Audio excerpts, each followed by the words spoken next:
Fallout Equestria, Project Horizons. By Somber. Chapter 18, Monsters. It seems like the only thing royal about you is that you are a royal pain. What is security? I know I have the word on my barding, but what does it really mean? For most of my life, security meant walking 2 hours patrol through the living quarters, listening for the occasional alert, and long tedious hours writing reports so banal that I could fill them out in my sleep. Security was keeping the peace, maintaining stability, and preserving order. But what is security in the wasteland, where there's no peace, stability, or order left to keep? Am I supposed to create them on my own? I'm just one mare. I tried to instill them in a community where I thought security was needed. A gift, or so I thought. But my attempts were seen as threats, an attempt to usurp flank from ponies ultimately content with the discord, instability, and disorder. I wasn't just unwanted. I was everything they opposed. What am I supposed to be doing in the wasteland? All my life, I had a role. P-21 rebelled against his, but while there aren't words for how much I respect him for that, my role was comfortable, and in a way I've grown even more attached to it since I left the stable. Damn me, I like being security. When I see the raiders, slavers, bandits, and thugs that infest the land around Hoofington, standing in opposition to them makes me feel like I'm a little bit above the rest of the heap.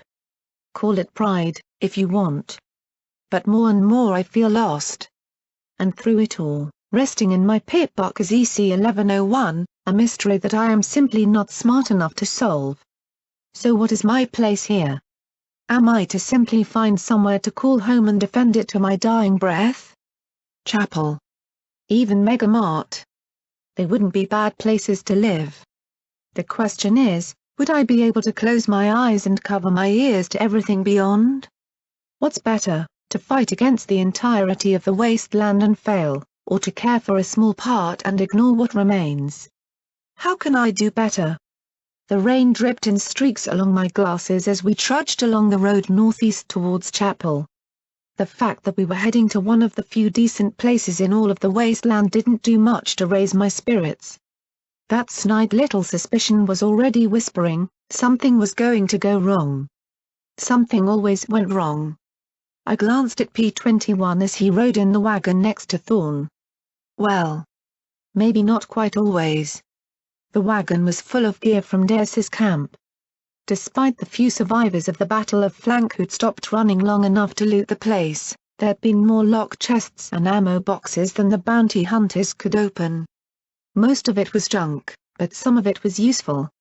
P-21 busied himself with cracking the containers open as we traveled along the broken asphalt past rusting wagons. I could only watch in awe as he ignored the swaying and errant bouncing. We stopped for a break outside a Hippocampus Energy Skawagon battery swapping station as the rain picked up. My throat felt all scratchy and my nose wouldn't stop running. Thorne wasn't doing much better. Rampage busted some Sunrise sarsaparilla crates into fuel for a fire, and Roses started to boil water in an old coffee pot. P-21 stayed in the garage, continuing to work. When he started on a heap of medical boxes, I nudged his flank. Let me try those? You can tell me what I'm doing wrong. I don't know why, but he actually smiled. Ugh, bucks are weird. What brought this on? Roses almost died because I couldn't open a lock. I don't want that to happen again, I said as I levitated a bobby pin out of his cardboard box. So tell me what I'm doing wrong so I can do better? I hated picking locks. I hated having a cold. I hated being clammy and shivery all the time. As unlikely as it was, I imagined Ligthooves somehow manipulating the weather just to make me miserable. It felt good to have so Mepany to blame. Still, I had to admit that this was nice, just lying side by side while I winnowed down his supply of bobby pins. A little farther now, tap, don't twist. That's it almost, and snap. I thumped my head against the yellow case, loathing pink butterflies. Well, close. Unless there are healing grenades in there, I don't think close counts, I said with a sigh, sliding the box over to him. Sorry for wasting your time. He blinked, waving the bobby pin at me with his lips. "Excuse me?" he asked around a mouthful. "With trying to help flank," I said as I looked out at the pouring rain. If I hadn't been clueless and actually realized she was Caprice, I dunno. "You think that somehow you could have magically made them good and deserving ponies?" he asked with a half-smile, arching his brow. When I nodded, he sighed and shook his head. "Blackjack, I wish you were right. I thought that flank was okay. Maybe a little too vice-oriented, but okay. But the ponies, they made up their minds a long time ago about the kind of people they were going to be. You can't make ponies change just by wanting it." "I know, I was just so stupid," I muttered. He thumped the back of my head, then opened the medical kit with a flick of his screwdriver. "I don't know which stung more. You were optimistic, Blackjack. It's one of your best qualities. I wouldn't have tried helping them. If you were wrong, then some lousy ponies would luck out and get something they don't deserve. If I was wrong, ponies who needed our help wouldn't get it. Which sounds better to you?" It did make a little bit of sense. I coughed, turning my head. I definitely didn't want to share my budding cold. "So what's inside?" I asked as I flipped the hatch open with my horn. The rotten egg stench hit me immediately. The healing potion inside was so corrupted by innovation that it had eaten right through the metal stopper on the bottle. 2 needles of Med-X looked intact. The bottle of filtered water too. I looked out at all the rain. Maybe I could replace it with whiskey. "That's what, the 5th spoiled potion?" "12th, if you count the ones that were so weak they looked like water," he said as he set the goods aside and threw the case out into the rain with the others. Some of the potions were so corrupted that I swore they were moving inside their vials. He glanced back at me. "I'm sorry we didn't tell you about Caprice, Blackjack," he said softly. "I must have looked like quite the idiot," I said with a little smirk, then coughed hard. "You looked happy," he replied. "I think you really liked the idea of helping ponies out just because it was the right thing to do. I couldn't have done that." I crossed my 4 hooves. I was happy. And it was nice, even if it wasn't real. But I remembered Pinky and that horrible glee that seemed to rot away into a begging mess before disappearing. Had the pink party pony really been happy? I'd never seen a poster of her without a smile on her face. I looked at P21 with a little smile. "So what makes you happy?" He blinked in surprise and then shook his head with a smile. "This," he said with a sweep of his hoof. "Rain? Picking locks? Everything. Oh, sure, there's a lot of it that pisses me off too, but I'm alive, Blackjack. I've spent every year of my life knowing that, when I got the 21st dot, I was dead. I spent a year trying to think of a plan to escape and now I'm out. Thanks to you," he said with a smile as he looked down at me. "I'm pretty sure that someday the wasteland might take that from me, make me bitter and disappointed, but right now I couldn't be happier." Then he chuckled softly and corrected himself, "Actually, I would be happier knowing that 99 had ended its reproductive policy." "I think so. I mean, with the Overmare dead and the attack and the stable's problems, they just can't keep going. I know Mom will get things in order, and then they'll have to come out. And if they don't, then when we have EC 1101 worked out, we'll go back and bring 'em kicking and screaming outside," I said with a smile. "And will you be able to give justice to those that won't give it up?" he asked before picking at a case with a tight, tiny little lock. I had no idea how he managed to open it up, but a stack of bright orange shells greeted us. They were each almost as long as my hoof, and I curiously brought out Folly and slipped one in. No dice. These shells were still a little too small. I sighed softly. I don't know.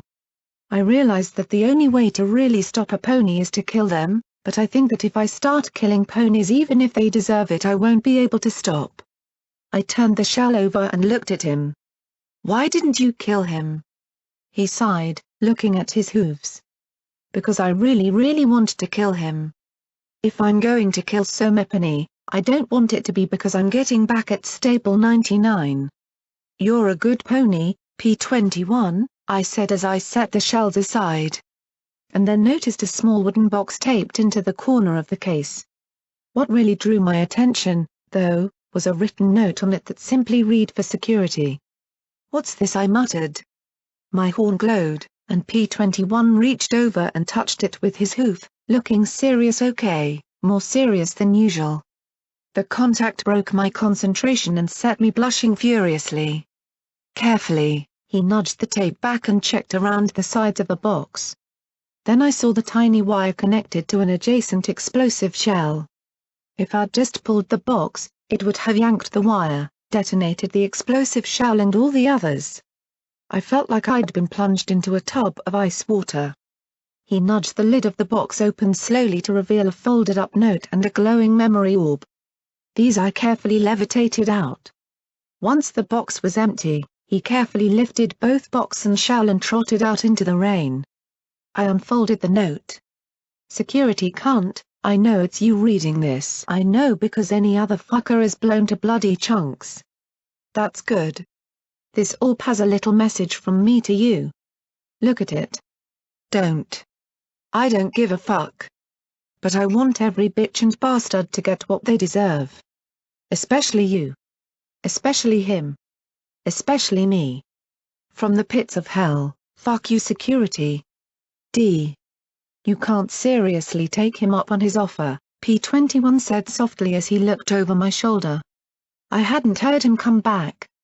"Of course not," I said as I levitated the orb. "This is probably some kind of death trap or something. I mean, I really wouldn't be dumb enough to do what he wants.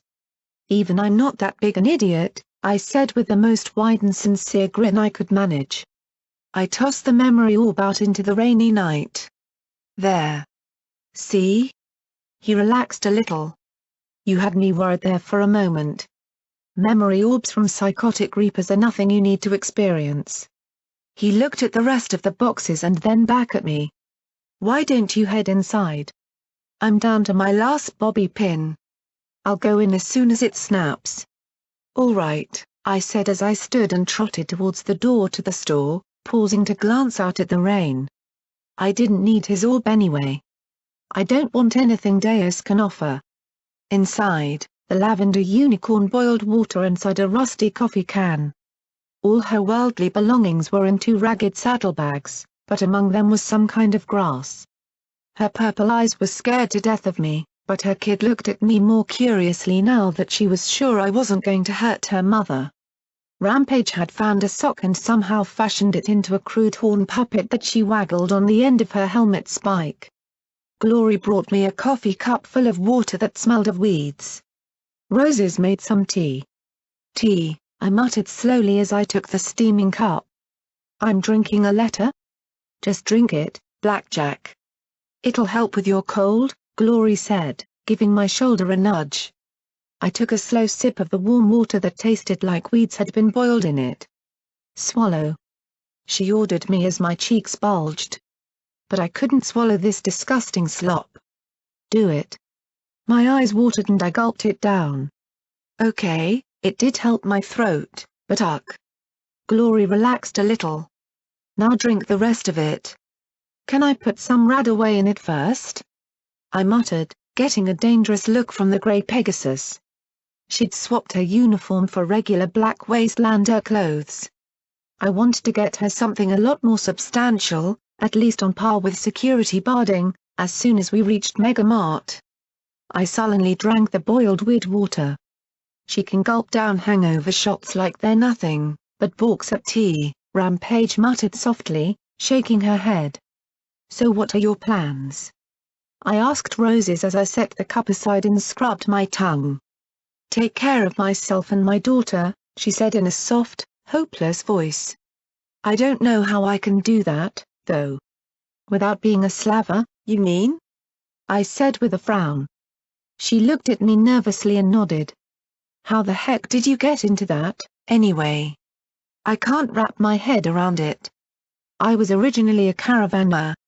There were more villages back then, little stops along the Sunrise Highway," she said quietly, keeping her head bowed. One day, I was at this little village where they were about to hang a pony. Murder rape, I can't remember the crime anymore.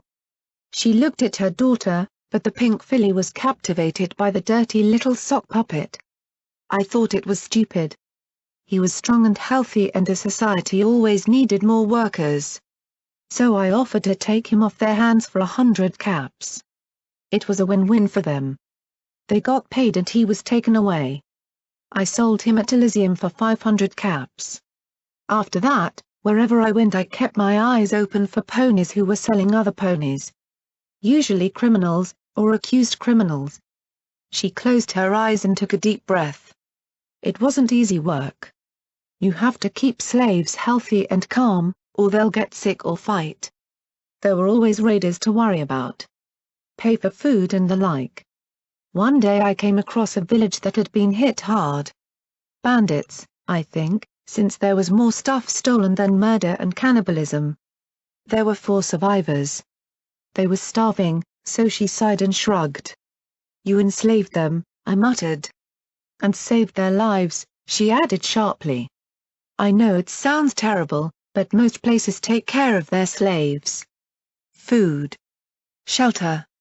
It's not a nice life or a long one, but it's life.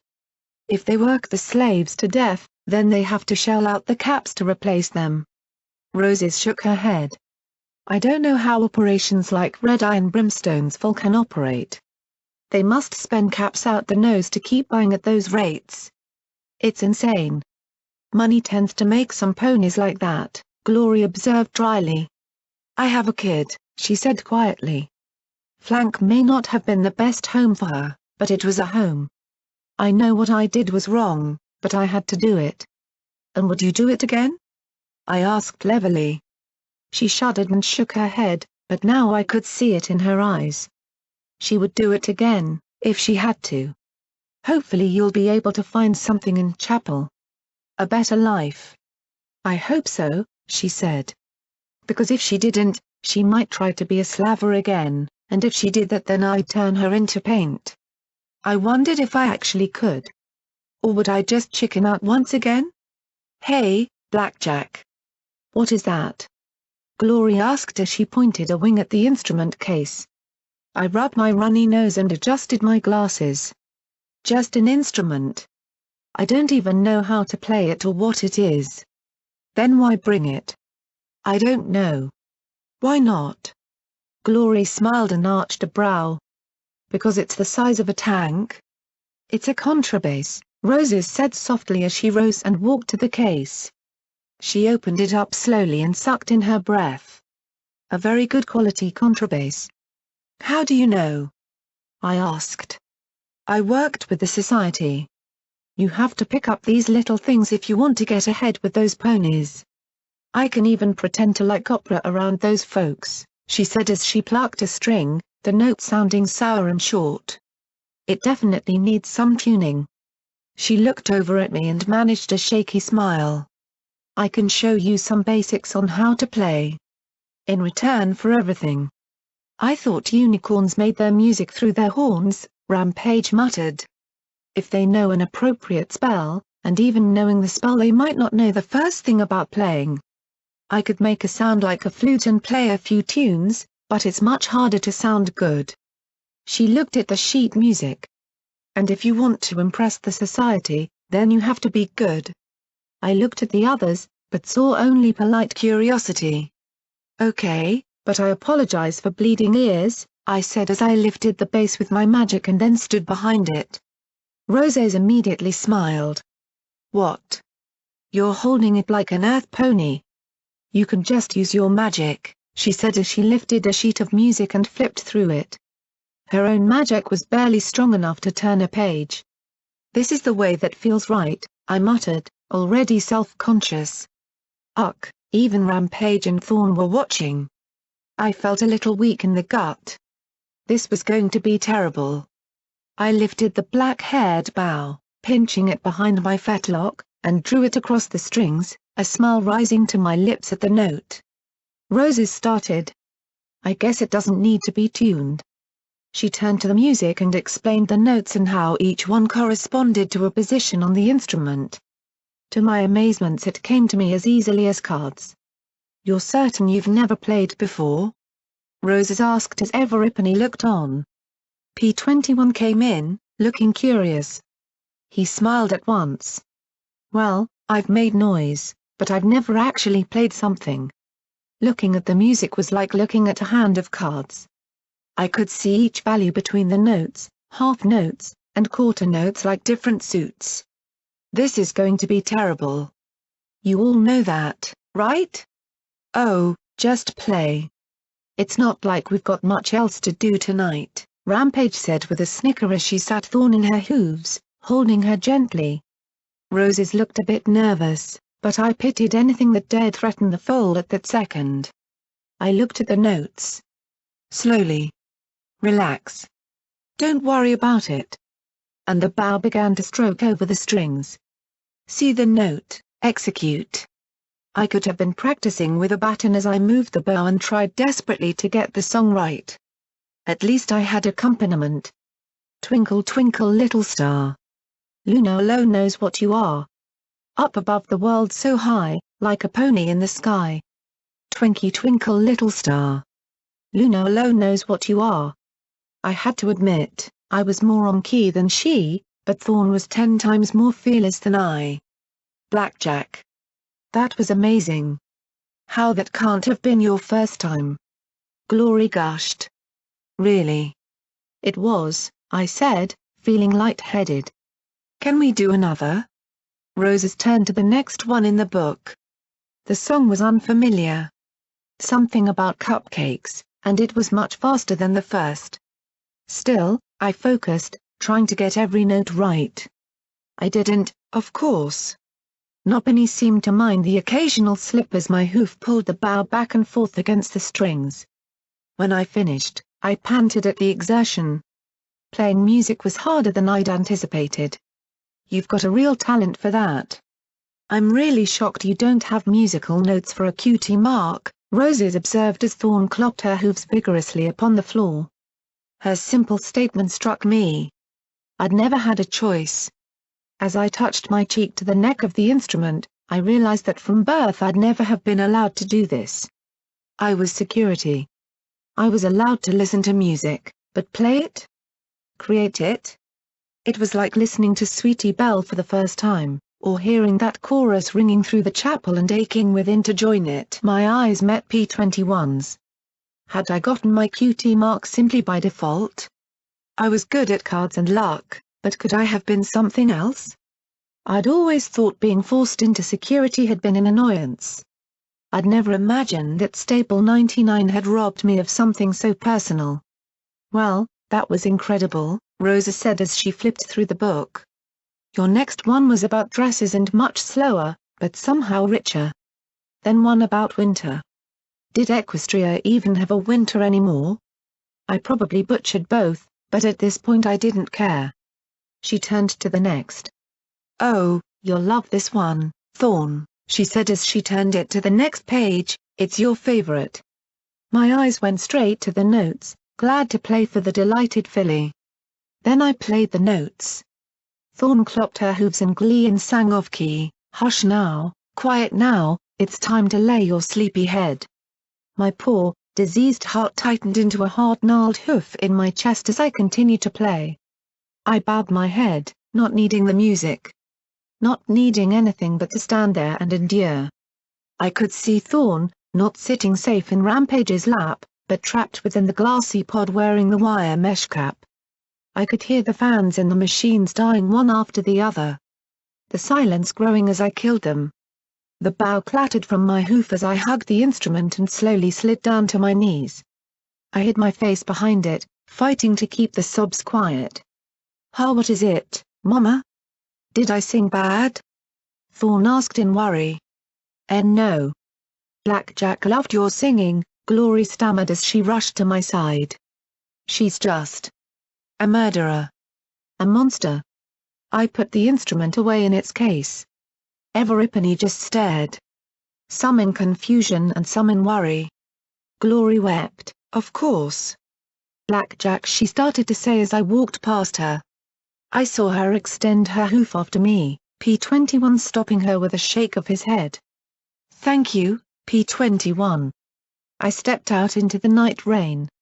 Just like that first time that seemed so long ago, the day when I'd killed my first young filly. My legs gave out beneath me. I closed my eyes, raised my head, and prayed desperately for the rain to wash it all away. I heard that song over and over in my sick heart, feeling hot tears mixed with cold rain. The best thing about being cold, wet, and sick to your heart is that your body couldn't care less. And so, in the middle of the night, I felt the call of nature and stirred to my hooves. There was a ditch beside the station that would do. I had done my business and started back when I spotted the faintest mote of light in the wet, dead grass. Slowly, I walked over to it and looked down at the memory orb I'd thrown into the rain. I lifted it, staring at the memory of a monster. I'd thrown it away with every intention of letting his vileness be lost to the wasteland. That was before I was reminded of my own brand of vileness. Maybe it was a trap. Maybe this was one of those orbs that would kill me. Lock me into unconsciousness. I wouldn't put it past him. He'd wired it to a bomb, so I had little doubt that he wanted me dead. He was a monster. So was I. I might have been a monster who felt guilty, but I was a monster all the same. So I muttered as I stared at the orb, its light casting my features in its ghostly glow, one monster to another. What's on your mind, Deus? You. It was a trap. Pain shot through me from head to hoof.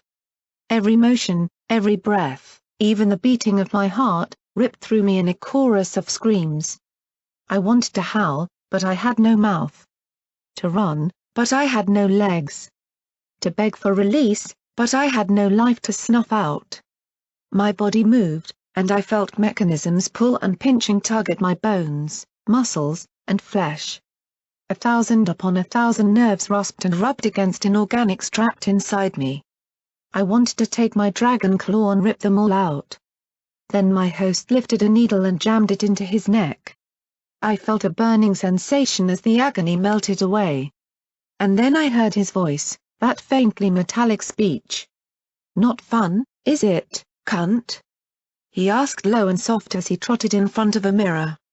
Even with the chem, I felt the pain chewing on my nerve endings. The only part of him that wasn't on fire was his crotch. This is 5 times stronger than Med-X. It'd kill any pony without a cybernetic heart. I've got no idea where Sanguine gets it, or how he makes it. He stood in a tent before a broken mirror, holding the empty syringe before his eyes. This was my last fucking needle, cunt. Last. Fucking. Needle. His hooves came together, crashing the syringe. So as soon as I'm done here, I'm coming for you. Since you're listening to this, I'm probably dead. He took a deep breath. Thanks for that. Hopefully it was quick, but I wouldn't bet on it with my fucking luck. I'd never had a chance to truly look at him up close. Now I could see the raw, angry flesh around the protruding bits of metal, the way his eyelids had been ground away by the mechanical devices implanted in his sockets. I could feel how horribly heavy his body was, how the implants inside him tugged and twisted at his insides. So I've got a choice. I want to fuck him. I want to fuck you. I really want to fuck you both, but if I had a choice it would be him. So listen up. Sanguine does his business out of paradise, but he keeps a special lab north of the arena. Hippocratic research. He gave a little snort, but his smile melted away. Some pre-war technology place where he tries to make monsters like me. He sat hard, and I wanted to scream as I felt something internal tear. He didn't even flinch. He didn't make me, though. I was always a monster. I just needed some armored organs for everybody else to figure it out. He looked at me with those ragged, torn eyes. I'm glad you were a better fucking monster than me. And I hope you get put down before you're a worse one. He turned to look at a blue unicorn standing beside him, and then paused. Then he scowled as he looked at himself in the mirror, seeming to be pondering something. If you want to fucking know if you care, go to the Mare station. There's special lockers there. 5th one. Password is mama. Have my shit. Enjoy it. And just know that fuck I didn't want this. None of this. And for a moment, the monster slipped away, and I looked at the face of a tired old buck in pain and suffering. Then the moment passed, and he turned to the unicorn and shouted, "Now get this shit out of my head and let's go kill this cunt. You." With that, the pain ended, but not its effects. I lay in the wet grass, my limbs twitching as phantom pain shot through them. My eyes were wide as I stared off into the night. He hurt. I had never imagined, could not imagine, pain like that. I'd never imagined that the implants forced into his body would be painful. Every inch of reinforced flesh came at that horrible price. Only one region had been unenhanced and free of pain. I'd changed that. I could only thank Celestia that he'd died so soon afterwards. "Don't you have the sense to get out of the rain, Blackjack?" a tinny little voice asked above me. Slowly, I turned over, the pain slowly fading from my twitching limbs as I looked up at the bobbing sprite bot overhead. I sat back up, my head throbbing, my throat scratchy as I croaked, "Watcher?" The tiny bot bobbed slowly as it watched with its large blue eyes. I looked up at the clouds, wishing I could just fall into them. "You look rough." I didn't know what to say. I didn't know what to do. So I did the absolute worst thing possible. I bawled like a lost foal. Sitting in the shelter of the garage next to empty footlockers and medical boxes, I told him everything. Everything I could. Everything I could think of. I told him what happened in the Fluttershy clinic. I told him about Brimstone's fall and failing to stop the execution. Failing to save Glory from betrayal at Miramar at the hooves of her own people. I didn't stop, couldn't stop. I told him what I'd learned about Stable 99, about how I'd hurt P21. Of sparing a slaver only to have her become a victim, freeing a slave only to have him become her rapist. Of failing to make any part of the wasteland a better place. I even told him what I'd learned about Deus just minutes ago. I stopped only because my inflamed voice gave out. For the longest time, the little robot just hovered there. I wondered if he'd really been listening. Finally, he just muttered, "Wow." And I thought little Pip had it rough. "Who?" I croaked. "Just another mare with a talent for diving headfirst into trouble," Watcher said with a dry little chuckle. "I've been trying to keep up with you and P21, but you've been moving and running around all over Hoofington so much that it's been tough. I guess that bounty doesn't make things easier. Am I a monster, Watcher? I mean, you must have seen monsters before, right? Watching?" He was quiet for far longer than it took to say, "Of course you're not. I don't think you are. I've seen real monsters. But the terrible fact is that every real monster I've seen started as a pony just like you. Monsters are made, and the wasteland's great at picking at exactly the right thing to make you into one. If it can't tear you down from without, it'll do it from within. If it can't get you, it'll go after your friends. And if it can't turn you, then it will try to make you so miserable it will destroy you." I hugged myself as I shook. "I'm such an idiot to think I could do this." "No." He replied at once, and then repeated at a lower volume, "No, Blackjack. No. You are doing it. What you've gone through, what you've survived is amazing. It's more pain than a dozen ponies could endure, and you still haven't lost yourself. I won't say there's no risk of it, but you've stuck by your friends rather than abandon them. You still care, even to a fault. I know you see yourself and think that you're failing.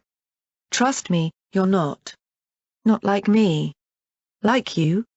I asked, rubbing my nose with a hoof and getting it all snotty. "I sit here watching the wasteland, hoping to help in the smallest way possible while I watch amazing ponies do what I can't." He let out a tired sigh. "And sooner or later, they fail. But I just hope that one group might turn things around and make the wasteland a better place. Little Pip. You. The stable dweller," I added. She's incredible what she's done. There was a momentary silence and then a restrained laugh. Well, I hope she hears about the Security Mare someday. He let out a sigh. I just wonder if I can trust you. Trust me? Not you, personally. Well, not exactly. He paused, and I imagined him struggling a moment. I've seen so many ponies try and step up, only to be torn down. Some I've helped. Others I couldn't. But eventually, there's a point where they ask me to do something. Talking to a bot isn't enough. They want to talk to me in person, or have me do favors for them. And as much as I might want to, I can't trust them. He gave a soft sigh. I think little Pip's reaching that point, the questions she's asking. The things she wants me to do. I don't know if I can handle it if I have to tell her no too. Well, you're talking about it, I said with a small smile. You told me so much, he replied. And you don't seem to care who I am. 'Cause I'm an idiot, I said with a chuckle. You want advice from a brain-damaged mare? I offered. If she asks, let her. But I don't know who you are, Watcher. You might be DJ Pon 3. Sanguine. So many else messing with me. And I really doubt I'll find out. But you've been trying to keep ponies away, and it doesn't sound like it's working for you. I closed my eyes. Sometimes, if you really are a friend, you have to prove it. I know, but it could destroy everything, he muttered. Or maybe, it could be exactly what you need, I said, then turned my head, coughing and hacking. Please be aware, this advice is coming from the most unqualified and reckless pony in the wasteland. I don't even have the sense to stay out of the rain with a cold. Or to not look into memories left for me by my most hated enemies. There was a long silence from the bot. Maybe. I'll think about it. I imagined he sounded skeptical. I would be too, with advice from me. Then he chuckled. And in return, let me give you some advice. Getting out of the rain, Blackjack. I know your friends are worried sick about you. With that, the bot chirped and bobbed away playing a marching song. Definitely not something I could play on the contrabass. I rose to my hooves and walked slowly to the door. Despite myself, I felt a little better. Hearing those words from Watcher had cheered me up a bit. I started back towards the door inside, my body finally separating out the pain that was mine from the pain that was Deus's. It still wasn't happy with me. Just as I reached the door, I spotted something at the edge of the dead trees. Maybe my eyes hadn't quite sucked up enough radiation. Maybe what I thought I saw was just my imagination. Princess Luna was standing there, watching me. Of course, given my head, clearly this was just some sort of hallucination. I rubbed my eyes hard, and when I looked back she was gone. Back into the depths of my subconscious, where she belonged. P-21 looked up immediately, as did Glory. Rampage lay on her side, snoring like a ripper weapon, with Thorn in her hooves. Roses looked pensive. I sat down between P-21 and Glory, and she immediately gave me a hug and pressed her hooves to my brow. I can't believe you were out there for so long. You're running a fever. Her lips pressed together as I saw concern vie against the desire to tell me what an idiot I'd been. It's okay. I needed to be alone for a bit. That song, I shook my head. I thought I'd put all that past me. Now I wondered if I ever would. I wondered if I ever should. Was a brain filled with mental landmines the price of virtue? I was afraid you'd do something stupid, P-21 began softly. Then I lifted Deus's memory orb. His eyes widened, then he closed his eyes and shook his head with a groan. I should have known. So what did it do? Hurt, I replied. Glory brought me another cup of boiled weird juice, but with how my head and throat felt, I really couldn't bring myself to complain. I held the drink between my hooves, looking down at my steaming reflection. Did you know that Deus was in agony? Constant agony. I've never hurt so bad. Sanguine was the only source of the painkiller that made it bearable. I glanced over at Rampage. He thanked me for killing him. And told me where Sanguine is hiding. I don't get it. If he was in such pain, why Glory began and then flushed. Why didn't he just kill himself? She asked in a near whisper. I closed my eyes as I thought a moment. Why didn't you? Why don't I? He might have had a shitty life, but it was his. He wasn't going to just check out. He had to go out fighting. That was the kind of pony he was. I couldn't think of him as a monster anymore.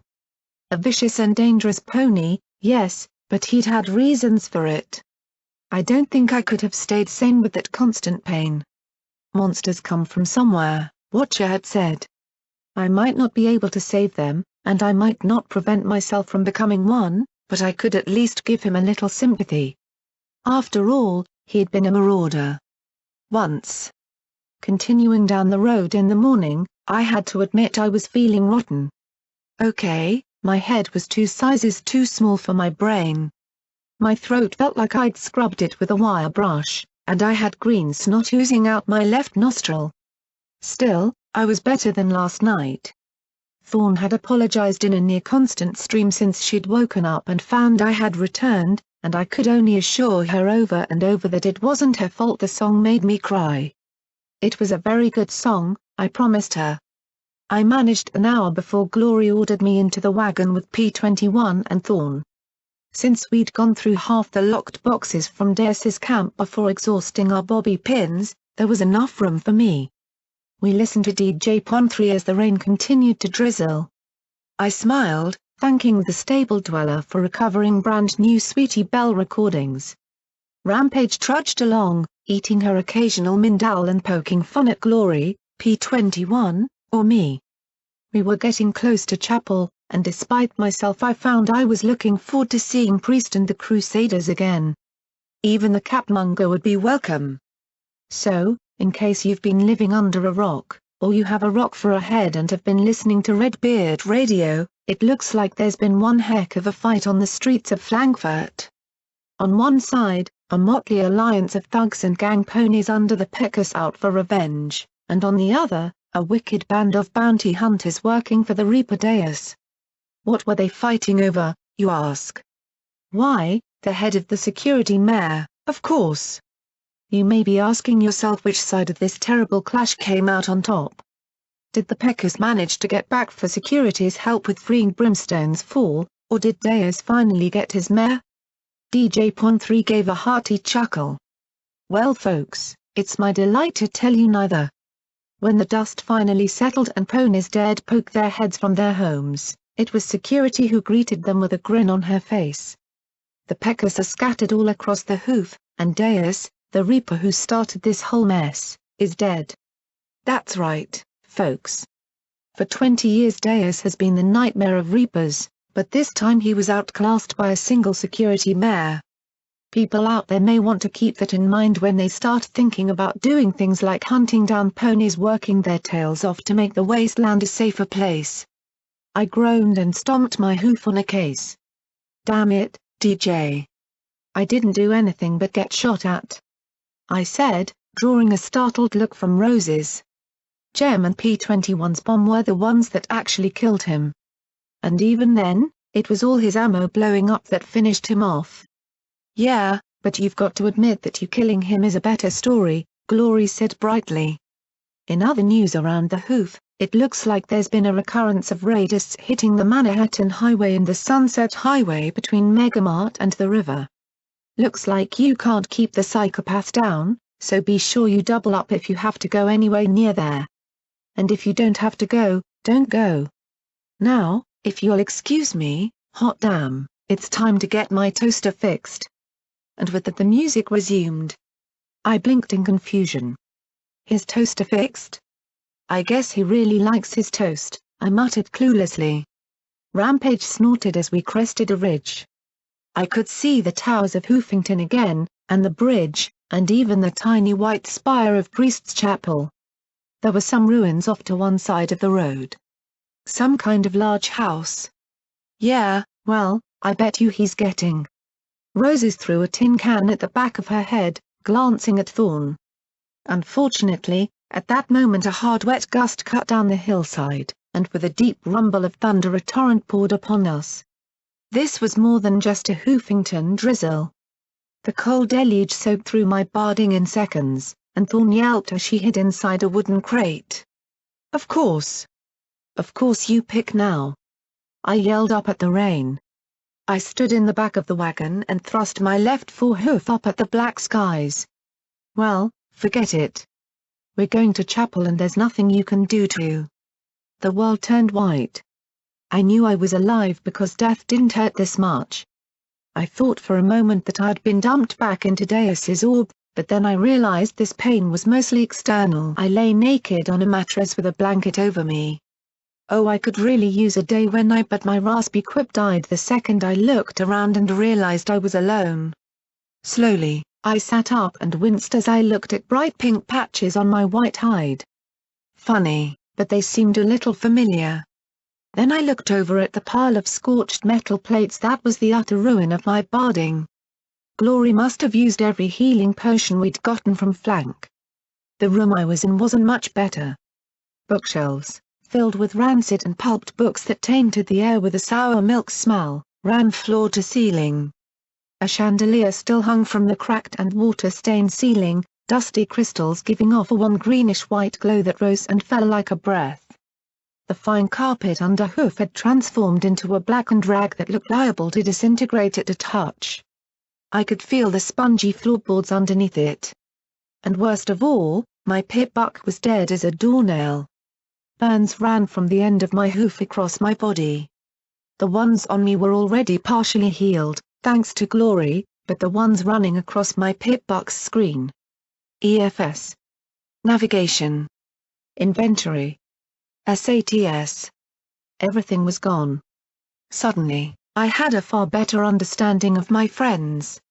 I'd never been in a situation where I couldn't detect something in the next room or past a door. Slowly, I pulled myself to my hooves. "Oh boy," I muttered as I looked around for my gear but found only a few empty crates. From the mattress in the tipped-over table, it looked as if they'd hidden me here and then fled. I coughed and rubbed my drippy nose. "So a lone unarmed pit buck dead and I've got a cold. Did I miss anything, you bony old bastard?" I muttered. From outside the windows came a white flash, followed at once by a booming crash. Right. Almost forgot. I walked to the door and then quietly pushed it open. A pony in bloody plate armor loomed up before me. My horn glowed, but I caught myself before releasing the spell. It wasn't a pony, just armor. The metal had transformed into an almost solid piece of rust. It had clearly been posed in the rearing posture. I let out my breath. The hall, if anything, was in worse condition than the library behind me. Sandbags were stacked in barricades across it with pony remains crumpled behind them. Of course, their weapons and barding were all long gone. I moved as silently as I could, knowing that eventually I'd hear one of my companions. If they were still alive, added a fatalistic portion of my head. I found myself missing the old card-shuffling bastard. This'd be the perfect chance for him to read my hoof with some cryptic clues. Then again, as I passed beneath a mold-spotted oil painting showing a grinning white unicorn buck, the place was creepy enough already. An equine scream tore through the house, making my mane stand nearly straight on end. Okay, my heart did not need to hear that. Finding friends and getting the hell out of here. Now. I heard something moving on the far side of a door. The steps were slow, heavy, and relentless. Now I knew that opening that door was a bad idea. I knew that wasn't Rampage strolling in a corner. But I also knew that there was a chance that one of my friends might be trapped inside. I opened the door, the hinges creaking as it swung. The pony within looked as if it had been cooked far too long on a stove. Its once elegant dress now hung in tatters upon its frame, blending with the flaps of hide dangling off its body. Its dull green eyes took one look at me, and it reared with a scream that sounded like it'd have stripped the flesh from my throat if I'd tried to echo it. I activated SATS and the charging ghoul rammed into me as my routine failed me. I barely had time to fire one magic bullet into the ghoul's chest before it was upon me. Without SATs, I couldn't fire magic bullets quickly and accurately enough to have them do any good. Jagged teeth gnashed as the monster lunged hungrily, jagged hooves digging into my unarmored hide. Its unnatural strength bowled me onto my back as it snapped at my neck. I had one saving grace: the reinforced casing of my pit buck rammed through broken teeth and knocked the ghoul back. My horn glowed as I flung anything and everything into its face, distracting it long enough for me to get to my hooves. I reared up, smashing the dead pit buck against its head again and again as hard as I could. Finally, its skull burst like an egg, splattering me with clammy, partially rotted brains. With a sigh, it slumped down into a heap, and I took a few seconds to finish smashing its head. Finally I slumped, looking at the still twitching undead pony before I sneezed and blasted snot all over it. Ugh. Gross, I muttered as I wiped my nose and smeared glowing ghoul brains over my nostrils and upper lip. I froze. Balefire bomb me now, Celestia. Just do it. Get it over with. This room had been some sort of study. It seemed to have far more filing cabinets than books. Most of them had been pulled out, the files scattered and trodden upon until mold and moisture rendered them into pulp. The ghoul still had a trio of bobby pins in her mane as well as a half-dozen bottle caps embedded in her hide. There were 2 other ponies, but they were long dead, their formal wear rotten and threadbare. Lyre had been painted across the wall in black. No. Never mind. Not paint. Oh boy, my mane was crawling, and I could feel the scissors snipping at my eye. Smacked my forehead into the wall as the tremors started. No. We are not thinking about that now. The skeletal ponies did give me something useful, though. I left the study with one of their thigh bones in my telekinetic grasp. Your next room was empty save for decaying stuffed beasts and things I hoped were beasts. That one looked more like a sand dog from Maripani's memory. As I started to leave, something caught my eye. Was that? Yes. The room wasn't quite empty after all. Built into one corner was a gun cabinet. It was locked, which meant that it probably hadn't been looted already, but I swallowed and tried to focus on P21's lessons as I scrabbled at the lock. It was harder than most, and I winced as one pin snapped. The second opened the case with a click. I felt pretty good as I pulled it open and saw a box of 12-gauge shells and a tube of Wonder Glue. Yay! I didn't even have a way to carry them. I made a quick jaunt back to the library to snag the blanket. Torn in half, it would at least make for an impromptu sack. I looked at the bones, the glue, and the stuffed canine and slowly smiled. 10 minutes later, I trotted out with the thigh bones studded with claws and fangs. As I turned the corner, 2 more ghouls screamed and charged me. I really wished I had SATs to ensure my hits, but my magic was good enough as it swept the jagged weapon in an upwards arc that shredded the front of one ghoul's throat and tore away its lower jaw. I stood on my rear hooves and rammed my pit buck into the maw of the other as it lunged with a bite. Hugging its head, feeling its cold, slimy mouth slobbering on the end of my leg, I focused on bringing the thigh bone around in a smash that tore off the first ghoul's pulpy head. One down, I tightened my grip on the other, twisting my forearms and body around till my weight levered it onto its back with me around to lying on top of the undead monster. I pinned it as it struggled and flailed. I looked down into its one cloudy eye and one empty socket and shouted, "Where are they? Where are my friends?" For a moment, I thought it was going to answer. Its eye narrowed and met mine. Then it looked at my horn and screamed, "Liar!" Then lunged for my face. You keep trying to save everypenny. I closed my eyes and brought the bone down again and again on its skull till the creature shuddered and went still. Then I found the foyer. Sandbags had been made into barricades across the front door and built up in both windows. Machine guns that were more rust than gun lay amid the bones of ponies who had used them. The ammo containers were another story. Carefully, I pulled them open, looking at the well-preserved 5.56mm rounds. Rifle ammo and me with no rifle. One of the barricades had been stoved in fairly recently.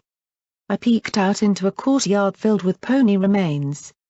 I could also see a dozen ghouls shambling about the yard and our wagon. I could see the fine marble walls pitted with bullet holes and blackened by fire. Again, more signs that something had gone terribly wrong. I looked at the carved busts of dignified stallions smashed and broken against cracked tile floors, and moldy tapestries creeping slowly down the walls they once decorated. There were wire nooses dangling over the edge of the balcony, and Somepony had spray-painted vile epithets against the nobles and even Celestia and Luna as well. After experiencing that memory, I wanted to kick the hay out of them. I looked down another hall and I froze as my brain let out another spurt of craziness. Luna had returned, standing on the far side of the hallway with the foul water swirling around her ankles. "So, are you going to deal some cards, or what?" She just looked at me and then at the swirling water. Then I saw this water was a lot more colorful than it should have been. My mane started to itch as I backed away from the dark alicorn. Right. Radiation is bad. Good thinking, me. I'll just go this way. I turned to peek down another hall, and when I looked back Luna was gone. Of course she was. She hadn't really been there. Right? Okay, time to get my friends and get out of here.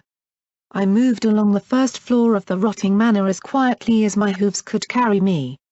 One peek in the banquet hall at the ghouls sitting expectantly at their tables and I closed the door as softly as I could. My ears strained for something that could hint at where my friends could be. Everywhere I looked were signs of battle, a mob of ponies storming the manor and one last desperate surge.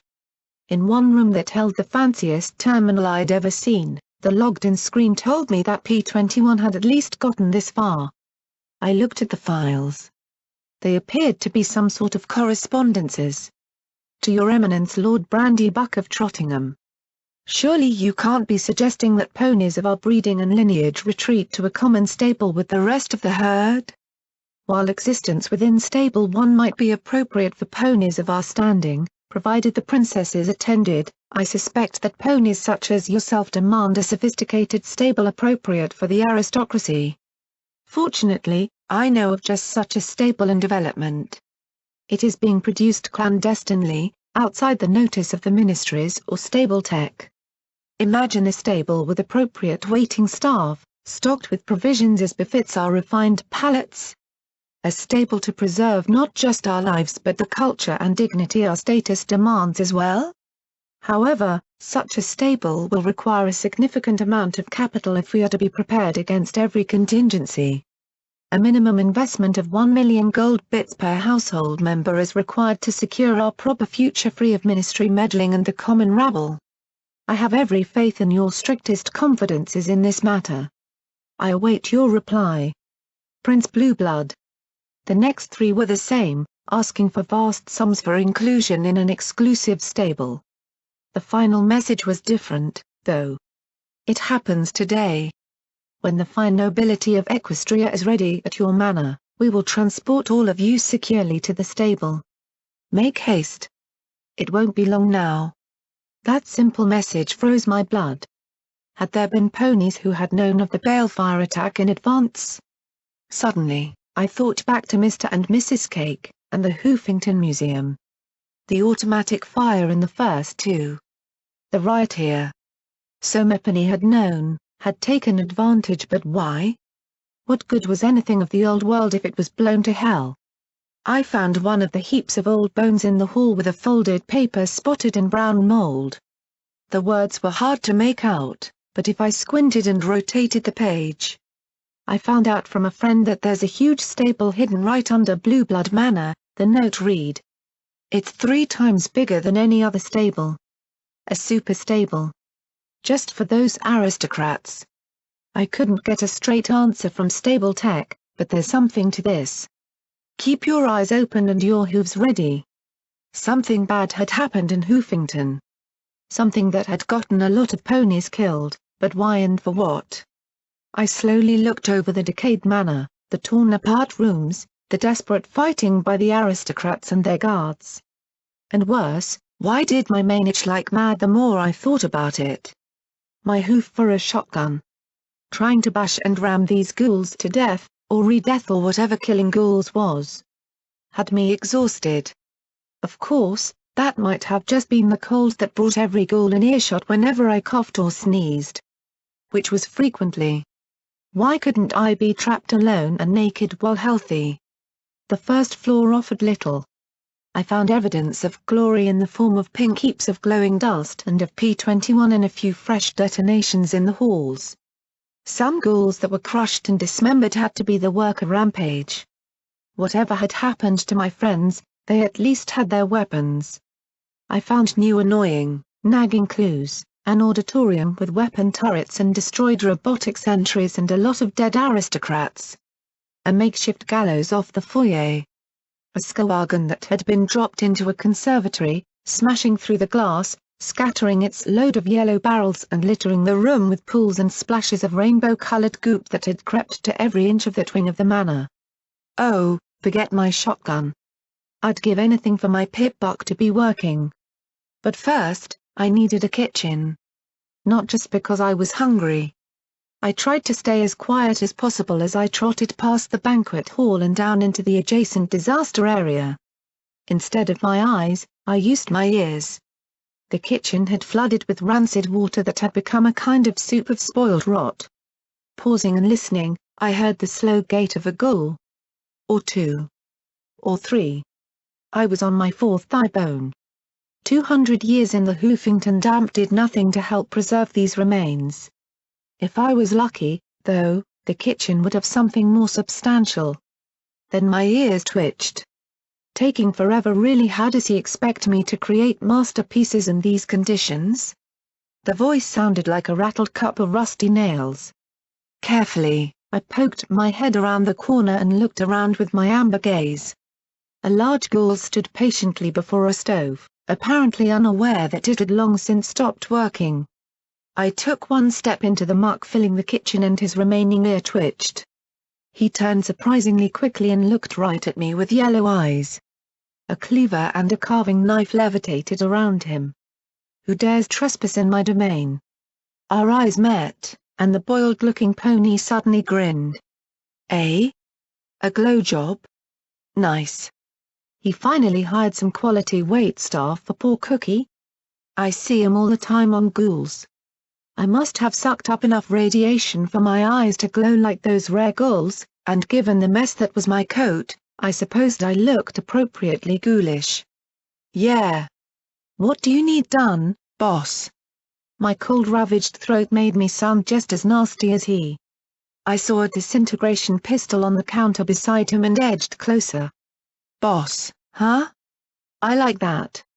The ghoul grinned from ear to missing ear. Actually, that was all he could do. I got the impression he wasn't exactly all there, as most of his kitchen lay half submerged. These nobles always in such a rush. Why don't you get started on dicing the vegetables while I get ready for the main course? Cookie said as he pulled the hatch open a little. I hope they like the new menu. The turkey is almost done.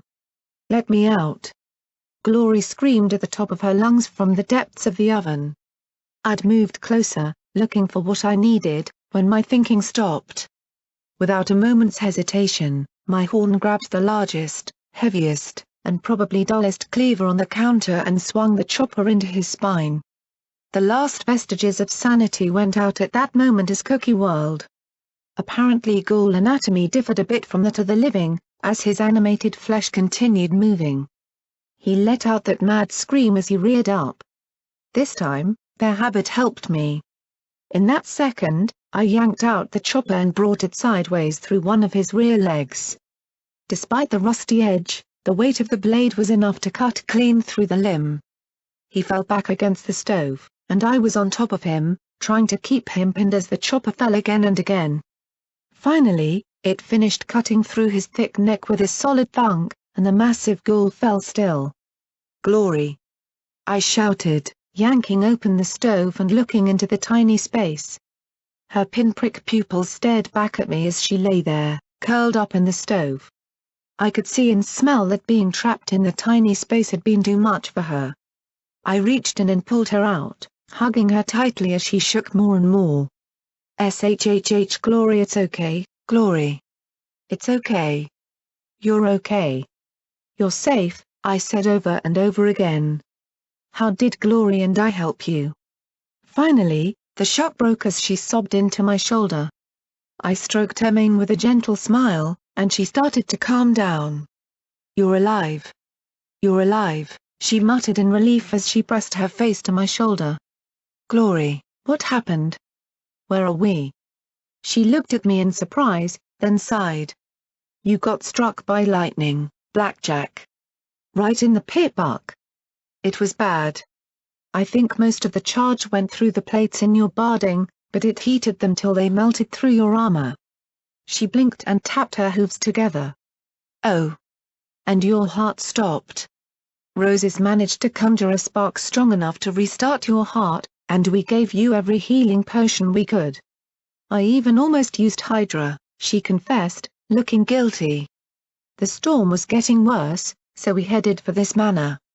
Unfortunately, as soon as we got inside, the ghouls attacked. P-21 dragged you off somewhere. Roses and Thorn went upstairs. Rampage and I were forced down here. Glory started to shake as she pointed to a small door. We thought to hide. Okay, I wanted us to hide in there, but there was a hole. She fell in. I walked over to the door she'd pointed to. The little alcove was just big enough for 2 ponies. What hole? Then my hoof felt the rusty edge. There had been a metal lid, but it hadn't been up to holding the weight of the Reaper's armor. I think it's a well, I said as I looked at the still water. Poor Rampage. I can't believe that's how she'd go, Glory said softly. I felt a niggling horror. Glory, I doubt she is. Glory looked in the room and then at me. You think she's still alive? She started shaking. I had to admit, it was unnerving to me as well. I couldn't imagine Rampage not trying to drown herself. We'll need some rope or chain or something. If she's alive, we can't leave her down there, I said, wondering how deep the water-filled pit was. Why was it never easy? I raised the chopper. Get your pistol. Once we find the others, we'll try and get her out, and then we'll have to get out of here. I don't know how bad it is, but we're sucking up radiation. One of the many pit buck functions I missed terribly. It's broken. Too many shots without replacement parts, she said as she splashed through the muck to the burned-up weapon and her shredded gear. What should I use? I looked at Cookie's cleaver and lifted it into the air before Glory. She looked ill. Or would you prefer knives? Now she looked really ill. Just think of it as really intense surgery. The procedure is head amputation. Okay, that got a little crooked smile. Blackjack, how can you crack jokes like this? She shouted, then reached out to take the cleaver between her hooves, looking both upset and a little amused despite herself. What? I should be scared? I said as I looked around the kitchen, grinning as if it were nothing at all. I couldn't help it. Why? When I was a little filly and the lights would turn down low. The darkness and the shadows would make my fear grow. I'd hide under my bed from what I thought I saw, but Gin Rummy said that wasn't the way to deal with threats at all. You're singing? Glory murmured in shock as I strode out into the hall, calling out like a bucket of rusty nails and drawing every hungry bastard in earshot. How can you be singing? Unfazed I continued. She'd say, Blackjack, you need to stand strong, lower your center of my ass, you'll see that they can't hurt you, if you cut them off with a foul ass. The ghouls that spilled out after us met each swing of my rusty chopper, heads and legs parting under its heavy, jagged blade. Ha! Ha! Ha! I laughed out with each sucking thog of the blade into the monsters in the hall as we advanced. If I didn't get one, Glory finished it off behind me, watching me with astonished eyes. Saw. Chop up all the ghosties. Tear up all the grossly. Glare up at the creepy. Smash up any weepy. Kick out at the cookie. Slice up all the spooky. A final surge of ghouls charged as I spread my legs wide in the hall, bracing myself and swinging the chopper as I shouted, "And cut that big dumb scary face and kick him hard in the throat if he won't leave you alone, and if he comes at you again then he's got another thing coming, and the very idea of him hurting you just wanna hee hee ha ha ha." I laughed wildly as I lunged forward, the jagged chopper tearing the ghouls into piles of parts as I finished with one horrid buzzing note, "Oop." With my last swing, the head of the last ghoul arched over my back to land at Glory's hooves. Standing in the hall with snot running down my face, grinning from ear to ear, my eyes glowing like amber moons, I looked back at her. "See? Just need the right weapon and the right attitude." Of course, that was the moment when, as we stood exposed in the main hall beneath the balconies, a half-dozen ghouls charged, and these had died wearing body armor that still looked intact enough to be trouble. Still, "Hive chopper, will chop." Then something metal pinged off the ground in the middle of the crowd of undead and an explosion ripped most of them to pieces. I glanced up at P-21, who was looking at me in furious frustration. "Hey, P-21. Good timing," I said as I walked, taking off head or limb, whichever I got to first, into the midst of the ghouls as they struggled to rise. Behind me, Glory looked at one squirming ghoul and gave a hesitant little chop that just made the corpse jerk and squirt semi-congealed blood on her face. I think she was about ready to climb back into the oven. "Blackjack, are you brain damaged?" he shouted down at me. I blinked, thought about it for a second, sat on my haunches, and held my forehooves a few inches apart. "Little bit. Little I owe you." He stomped his hooves as I strolled towards the stairs. "You are the most the eye." He was actually sputtering by the time I reached him. "I missed you too," I replied as I nudged his hip with my own, cutting him off. "And thanks for taking care of me while I was out." Now he'd gone from babbling with fury to stammering with embarrassment. "Ah yeah," he said as he stepped back from me, rubbing his head and apparently unsure how to react. "You're okay? Right? You and Glory are. If we can free Rampage and find Roses and Thorn, I'll be fucking ecstatic," I chuckled, looking at a second set of barricades at the top of the steps.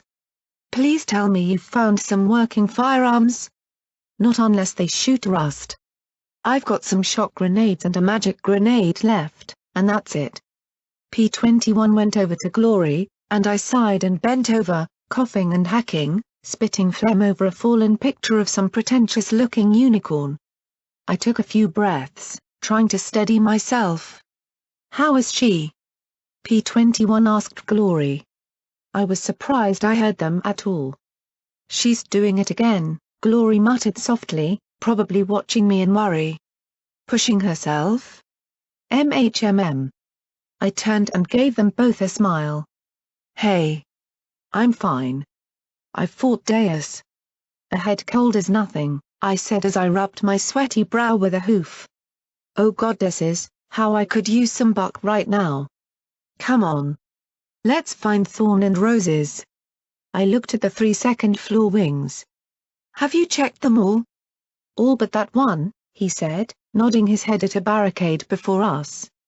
The fancy furniture was sprinkled liberally with bullet holes and shell casings. From the corpses on the far side, it clearly hadn't been enough to keep out the vengeful ponies below. We carefully picked our way over the top. Fewer attackers had made it this far, so the vandalism was somewhat reduced. Generations of handsome unicorn males decorated the walls, fungus nibbling away at the once vibrant colors of their portraits. "I don't suppose you know how to get this working, do you?" I asked P-21 as I waved the pit buck at him. "What do I look like, a pit buck technician?" he asked with a worried little smile. My ears twitched and I raised a hoof to my lips. I walked to the door and pressed my ear against the paneling. "Shhh, be very quiet and the bad ponies will go away," whispered a voice. I checked the door. Locked. I stepped aside to let him at it.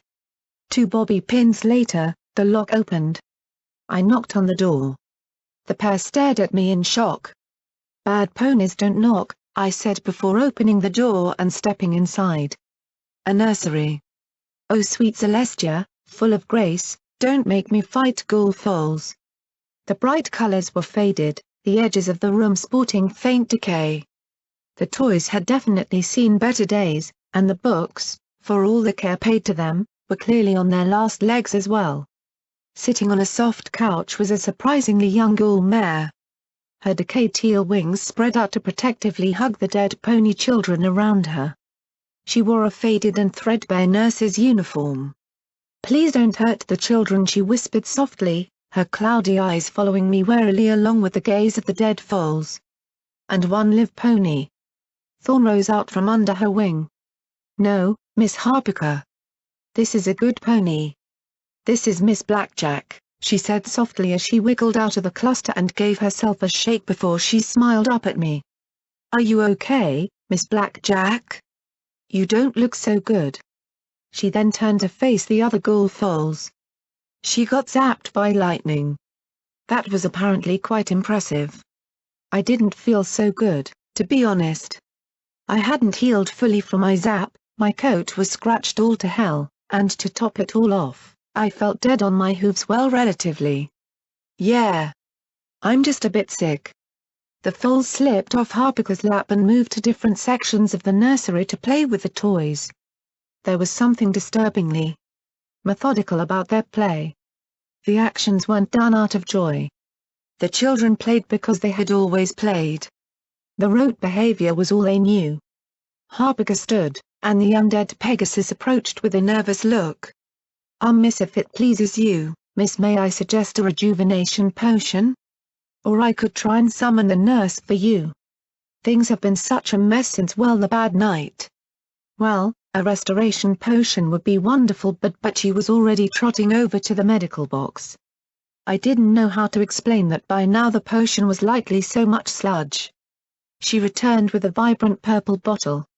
I took it from her, staring at it dumbfounded. "Is something the matter, Miss Blackjack?" "I guess there aren't any innovation fields here," I said, smiling and glad to finally get a break. The restoration potion soothed delightfully as it went down my throat, its magic restoring and regenerating my aching body. The wonderful sensation tickled from horn to hoof. Despite the exhaustion and the sickness creeping through my body, I found myself oddly refreshed. Glory looked around the nursery. "Harpiker? What happened here?" "Oh. Well. You see, their parents came here expecting to go on a journey to someplace safe. It was a bit of a festivity, you see. Quite the to-do. I wasn't really a part of it all. My place was here with the children. However, I understand there was some problem with the sky carriages being late. The guests all became very nervous. And then there was the most horrible flash. And another. And another. The guests were all terribly upset with the good master. I'll bet. He seems an easy pony to be upset at," I muttered. The ghoul's cooked meat-colored cheeks creased faintly as she fought to hide a smile. Then it faded.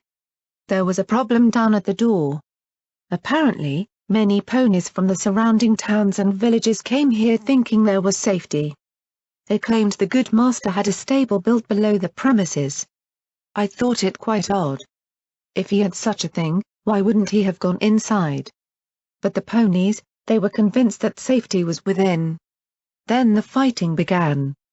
Master Vanity came by and offered to help me escape, but she looked at the ghoul foals with a sad smile. But I was hired to care for the children till their parents returned for them. I couldn't leave them. I felt a chill rush through me. Were all Pegasi so loyal? Without really thinking about it, I put a hoof across Glory's shoulders and hugged her closer to me. Finally, there was a great crash, and soon after that the fighting stopped. It became very quiet. I peeked downstairs and found the skwagon and the dripping barrels. I felt quite odd. When I returned, I think I had some of the stuff on me. We've been waiting since then. She looked at the foals and gave a little nod. They've all been quite well behaved. Even with she glanced at her ghoulified flesh and sighed. Waiting for what? P21 asked with a sad frown. Harpiker just gave a small smile and shrug. Then I blinked. Master Vanity? She nodded slowly. Yes, the good master's younger sibling. Her lips curled in a fond smile. He was quite kind. Then she immediately blushed and added, not that I'm thinking above my station, miss. I believe he had his eyes on another Pegasus. Oh dear, now I'm gossiping. I'll lose my position. I don't think you have to worry about that, P21 said dryly. You said that Vanity helped ponies to escape? Did he leave with them? Her smile grew. Master Vanity was positively valiant. He single-hooftedly fended off dozens of attackers. He always was the superior duelist. And did he escape as well? I asked with a smile, imagining the roots of King Awesome and the society. Her smile faded a little. His room is just down the hall, miss. I swallowed hard, looking over my shoulder. He's still here? The suddenly solemn Pegasus nodded once. We'll be right back. Blackjack? What are you doing? P21 asked as we stepped back into the hall. He was a marauder. One of Macintosh's marauders, I said with a little hop on my hooves. He might be able to tell me about Macintosh and Maripany. He might eat your face, P21 suggested. That's so with me. Then he needs to be laid to rest, I muttered softly. We carefully checked the other doors for some sign of Rose's, though I liked to think that Vanity was protecting her like he had the others that terrible day. The bodies in the hall were arranged in odd crescents. We came upon 3 more roaming ghouls, their guard livery rusted into plates on their undead hides. Finally, the last ark of slain foes lay right outside a pair of double doors. I swallowed, wishing that I had my EFS and could have some clue if he was hostile or not. Finally, though, I sighed and knocked on his door. No response. Not good. I swallowed and tried to open it, but it was locked. You know this is a bad idea, P21 muttered before he knelt and started to open the lock. You didn't see him. He's a hero. A real, true war hero, I said, nearly bouncing on my hooves in eagerness. When the lock clicked open, I opened the door slowly and stepped into a room lit by a flickering magical chandelier. Dust covered every surface, and the lack of tracks on the carpet dashed my hopes of finding Roses in here. A huge canopied bed was draped in fine sheets that stirred faintly at our passage. Then I spotted him sitting before a desk. He was lying back in his chair in that odd fashion that I occasionally assumed, his eyes closed, his hide in surprisingly good condition despite being a ghoul. Oddly, he still possessed his slightly faded emerald mane. Vanity? Prince Vanity? I've wanted to meet you ever since I found out about the marauders. I wanted to ask. My voice faded away as I saw he hadn't moved. My horn glowed, and I gently brushed the dust off his features. No facsimile of life lingered in his dull eyes, nor had his skin sloughed away. He sat in perfect repose as he had for 2 centuries. Black powder lay thick over his lower limbs where it had pooled and spilled. In his lap lay a silver picture frame. Ever so carefully, my magic reached out and brushed the dust away. Jetstream grinned up at me with a faintly blushing and awkward-looking Vanity sitting beside her. They both looked so young in their brand-new uniforms, he dressed in purple and she in blue. P21 opened the desk drawer, making me jump. What are you doing? Seeing if he has anything useful. Like, say, a gun? I hated to admit it, but he was right. Sour as it was, he might have something we could use. The only thing of note was a carefully folded piece of paper resting on a wooden box. I lifted it and unfolded the paper. Dear Director. Courtesy demands that I say that I hope this letter finds you in good health and spirits. In honesty, however, I pray you are suffering as slow and terrible a death as I. Project Redoubt has been successful beyond your dreams. It is my sincerest hope that you die in your hole. You have doomed hundreds with your duplicity, and I have been complicit in their murder. My lesser regret is that I will never be able to deliver this resignation in person along with a blade through your callow heart. For my greater regret, I can only pray that someday, somehow, She retrieves these. I held them for her, as I swore I would. Celestia and Luna, forgive your nephew for my perfidy. Vanity. A war hero. He was supposed to be a war hero. I hadn't imagined him as something else. Project Chimera. Project Eternity. Project Redoubt. I could scream. Had there been a project a clue for Blackjack? I opened the wooden box and looked at the 4 orbs within. One had been smeared with blood, the black streaks marking it the most recent. No, Blackjack. You are not jumping into memory orbs right now, P-21 said as B reached over and closed the box. We have to find Roses. Yeah, I muttered as I backed away. Was it just my imagination, or was Vanity smiling? After half an hour and a dozen rooms, we'd found no sign of Roses. My nose was running, my throat burning, my body aching, and my mane itching. I'd really had enough of the creepy house. My only relief was that the pale bastard hadn't shown up with strange little teasers and ominous card tricks. He was really missing out on his opportunity here. The levels of weirdness were increasing exponentially as we went from room to room. In one, there was an art gallery dedicated to Fluttershy, apparently done when she'd been young and a model. That was what it looked like, though I had a hard time imaging the yellow Pegasus surrounded by screaming fans. Strike that. I could imagine it easily. There were also pictures of a younger, lighter-haired unicorn who bore a striking resemblance to Rarity. Sweetie Belle. A second room seemed devoted to the Ministry of Image, ranging from pictures of the buildings in Cantlett and Hoofington to internal papers and documents to news clippings about the Security Mare, which seemed few and far between. It looked like the MOI was not big on self-promotion. Another room held pictures of Rarity. Many of these pictures were more clandestine in nature, ranging from a few official pictures of the Great Mare to secretive photographs. One room was completely empty save for 8 defense turrets and a pedestal holding a wedding ring. I thought it best not to investigate further. One room was full of dresses. Then Glory's ears twitched. Is that music? I paused and listened. Definitely chamber music, recorded, by the scratchy sound of it. And an oddly familiar contrabass. Hurry, I said as we ran. The double doors were blocked, but I could see through into the decayed ballroom. Roses stood in an elaborate and fine ball gown. Dozens of bruises bloomed across her face, blood leaking from her nose and split lip. Most ghouls were, of course, disturbing. Seeing one dressed in formal attire was slightly more so. However, this buck's cheeks had rotted away clear to his ears. His lidless eyes transformed his entire countenance into that of a monstrous mad horse. Greyish-brown mane stuck out in tufts along his spine down to his threadbare tail. I could only hope he was insane. I could not imagine existence with such features. Strike that, I really hoped he was sane and nice and had saved Roses from some other source of injury.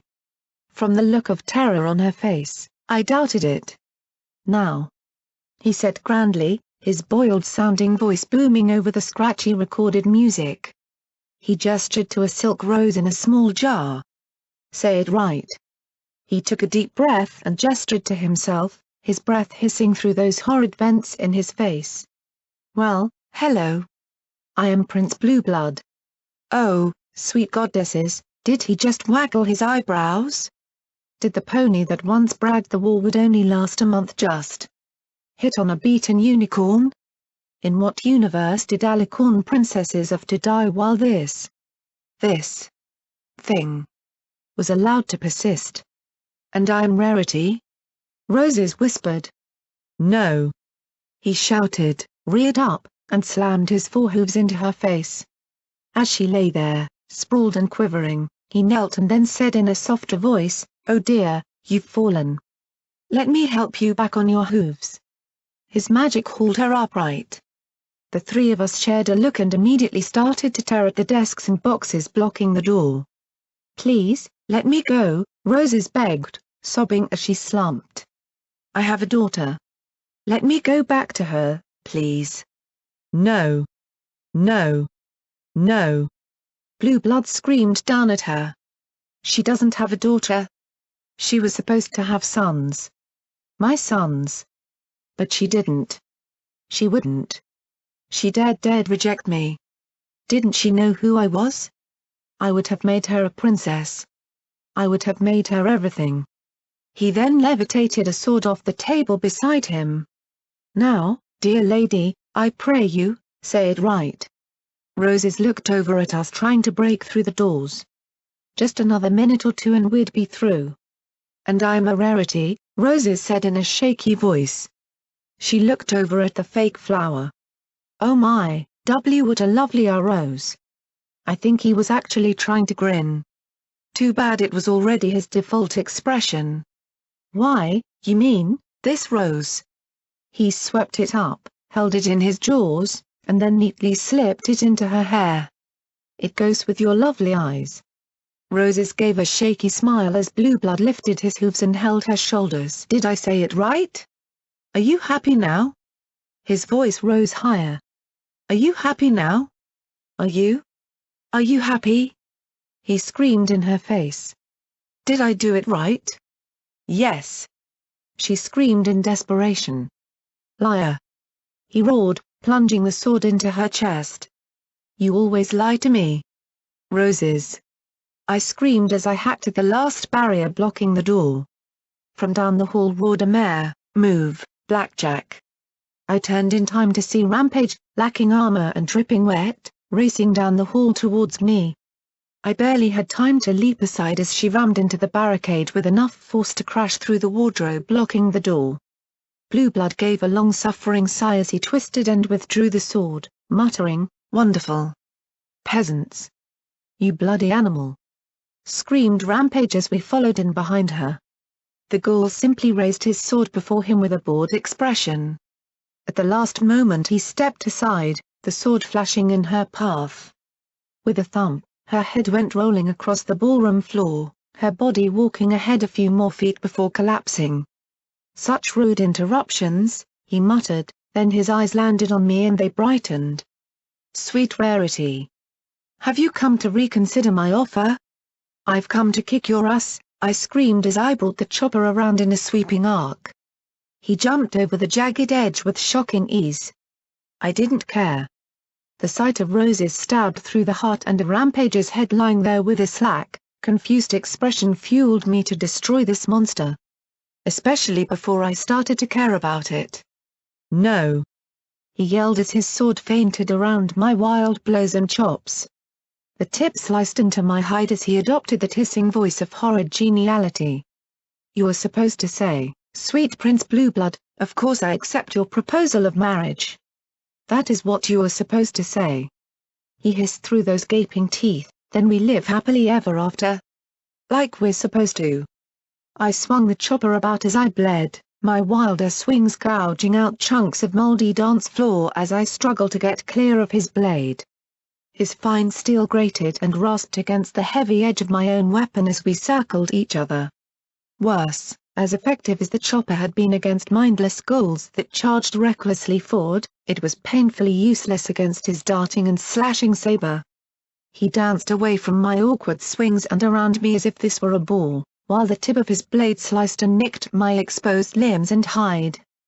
For all his pomposity, 2 centuries had clearly been long enough for him to get really good at slicing a pony up. Maybe some magic bullets would work? The first glowing cone of force smacked into his torso instead of his face and didn't seem to faze him at all, and the second he actually dodged. Without SATs, I could barely hit him with them, and it looked like they wouldn't hurt him even if I could. As much as it galled and terrified me, I didn't know how I was supposed to beat him. I'd say Rarity had you pegged perfectly, I said as defiantly as I could, panting as blood pattered under me. He was standing with alert poise, not even looking at all tired. As ravaged as his body was, none of it was due to me. You don't deserve a mare like her. I am a prince. Do you have any idea how difficult it is to find a princess that meets the proper standards? He said grandly as he looked down at me with that mocking, endless rictus. I would have made her everything. Her children would have had the blood of alicorns in them. His voice rose more and more, and I hoped he'd made some mistake I could exploit. And why?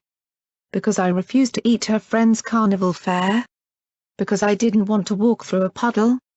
I am a prince. There are expectations of me that she could never understand. I watched Glory move around behind him, but with contemptuous ease he whipped the tip of his blade at her. She dropped her cleaver and fell back, pressing her hooves to the left side of her face. His voice dropped back to a calm hiss. Something peasants like you and she could never appreciate. He advanced for the kill. I would have made her glorious. She made herself the mare that she was. She didn't need you for anything. I charged again. He ducked his head under my desperate blow as his sword flashed. I knew that feeling. I knew it all too well as I fell on my rump, my forehooves hugging my gut as I felt my insides threatening to spill out once more. Oh. Please don't vomit in front of this thing. I could only barely keep my magical grip on the chopper as his sword floated around and pressed to my throat. She didn't need you. I whispered softly, shaking as I felt myself near my limit, the blade starting to slice into me. Of course she didn't. Not when he did. But I needed her, he hissed softly. Hey, Prince Arsehole. P-21 shouted from the doorway. You need this? He asked as he held up the wedding ring and then set it atop the green magic grenade. He flicked the stem away and ran, dragging Glory with him. No. Blue blood screamed as he ran toward the ring and grenade. The flash of magic disintegrated most of his face, his chest, and his sword, sending him sliding back towards me. One eye still focused on me as his corpse was cooked for real. Rah! Rooty, why, he gurgled in his throat, extending a hoof towards me. Blood dripped over my squeezing hooves as I looked down at him. I'm not Rarity, I said as I raised the chopper with all my focus above his smoking neck. But even if I were, the answer would still be no. And the heavy thud of the cleaver echoing across the ballroom reinforced that. I slumped on my side, feeling the disturbing sensation of my blood spilling and my guts trying to slither out of my abdominal cavity. Nice job, Rampage said with a grin as she looked down at the decapitated ghoul. I stared up at her pink eyes and scarred hide. I looked over at her severed head. Her thick red mane hung in tangled curls around her striped body. P-21 looked even more astonished. Glory, however, was still curled up tightly and shaking, clutching her face as tightly as I held in my guts. He cut off your head. I groaned. She just looked at me with a smirk that didn't reach her eyes. I got better.